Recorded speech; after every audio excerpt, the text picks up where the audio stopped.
Hello everyone and welcome to Battle of the Beasts All Generation episode number 39. Today I got two more beasts fighting out for one of those pressure spots in round 2. We are at the halfway point of round 1 right now. If my fringe is making weird motions, it's because the fan is on over there. It is quite a hot day today, so I think I'm going to need a fan on. So that's what I got. So with the beasts, I've got one special and one regular series beast. Let's introduce them. So, representing Series 23, The Shattered Kingdom, and the book number 3 of that series, it is Torka the Sky Snatcher. Now, representing the specials books, kind of a one-man army, if you will. Special number 18, I think, but I'm probably wrong about that. It's Verak the Storm King. So with both of these beasts, I saw a rather interesting fight kind of conjuring up in my head.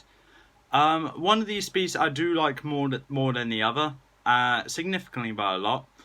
But I think both of these beasts can make a rather good battle. But yeah. So the battlefield will be a rocky terrain. That's during a thunderstorm, because every battle with Verak in will have a thunderstorm in it because he has the power to do that, because that's one of his abilities. He brings a thunderstorm or a horrific rainstorm with him everywhere he goes. So yeah, but that's Verak's ability there. That already gives him advantage. But yeah, we're going to go rocky terrain in the thunderstorm. So with that, with this, let's get to the stats.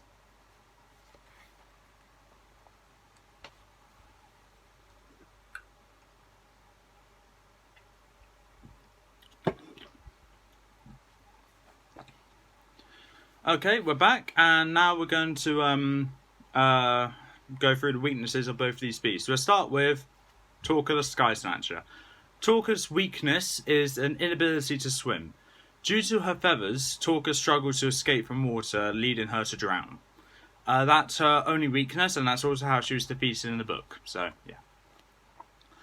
Now, Verak has more weaknesses than Torka, but only by one.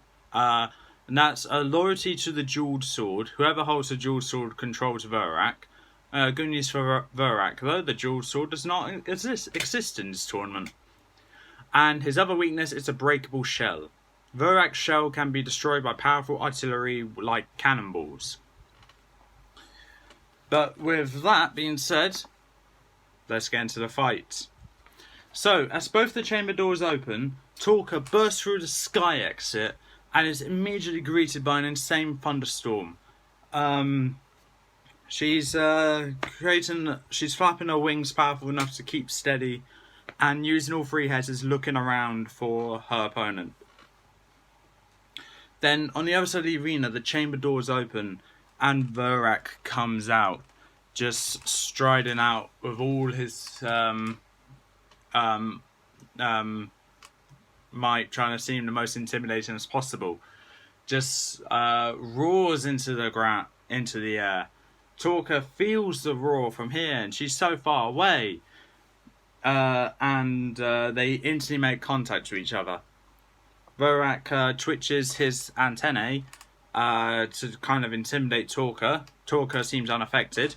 Torka swoops down, ready to attack Verak right off the bat. And Torka gets right up to Verak, and using her talons, but also all three beaks, starts digging into Verak. However, his shell is protecting him from those attacks. Verak lifts his pincers up and pinches Torka on one of her legs. What Torka does is that she uses her beak, bites over the pincer, and tries to pry the pincers open to get her leg out. It works, and she's able to fly away, but then Verak uses his other pincer to grab onto Torka's tail. Torka screeches in pain, turns round and tries to pry open Verak's pincer again. This time it works as well, and Torka's able to get to a safe distance away from this insane beast. Now, as the time goes on, the thunderstorm is just creating lots of puddles all over the arena. And Verak is lifting his pincers and slamming them into the ground, causing water and dirt to come jumping upwards towards Torka. Torka needs to figure out what she can do to defeat Verak, so she just circles Verak, trying to find a weak point on him, but there doesn't seem to be a weak point. Torka then swoops down behind Verak and starts digging into Verak's shell like that. Verak turns around, but can't seem to shake Torka off. And what Verak does, he charges on into the arena wall, and right before he's about to collide, he turns round and falls into the wall, crushing Torka against it. Torka's grip on Verak loosened. Verak turns around and uses his pincers, pins down two of Torka's necks, to the point where they're just trying to snap at him, but it's not working. The middle head of Torka is just trying to snap at Verak's head. However, Verak just roars back at Torka and chomps down on Torka's head, causing teeth marks to appear just on the upper neck of the middle head. And all the Torka heads start screeching in pain, as in they're all feeling the pain. And at this point, Verak realizes, if one can feel pain, all of them can. So he releases a bite off the middle Torka head, who is fighting for consciousness, and just lifts up one pincer, digs it into one of the Torka necks, and all of them feel the same pain. And Verak is just thinking, this seems like fun. So, keeping his antennae making the ear-piercing sound, which is still disorientating Torka, Torka's using her wings to try and use her wing power to push Verak away. But it doesn't seem to be working.